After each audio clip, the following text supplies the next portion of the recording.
राधानगरी तालुक्यातील बहुतांश शेतकऱ्यांनी शेतीला दिवसा वीज पुरवठा व्हावा या उद्देशानं सौर कृषी पंप बसवलेत. सुरुवातीचे काही दिवस विना अडथळा हे सौर पंप चालले. मात्र यानंतर अचानक मोटर बंद पडणं, सौर पॅनलमध्ये बिघाड होणं किंवा सौर पॅनलची चोरी होणं अशा प्रकारात वाढ झाली. अशावेळी शेतकऱ्यांनी कंपनीशी संपर्क केल्यावर त्यांच्याकडून वेळेत दुरुस्ती करून मिळत नाही. त्यामुळं शेती पिकांना पाणी मिळत नाही.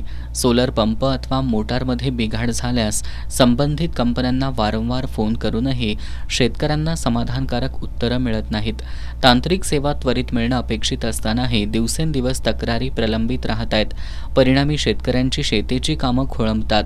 वेळेत दुरुस्ती होत नसल्यानं अनेक शेतकऱ्यांनी सौर कृषी पंप नको रे बाबा असं म्हणत वीज पुरवठ्यावरील विद्युत पंप सुरू केलेत. यामध्ये शासनानं तात्काळ लक्ष घालून सौर पंपांची दुरुस्ती शेतकऱ्यांना करून द्यावी अशी मागणी शेतकरी वर्गातून होतीये.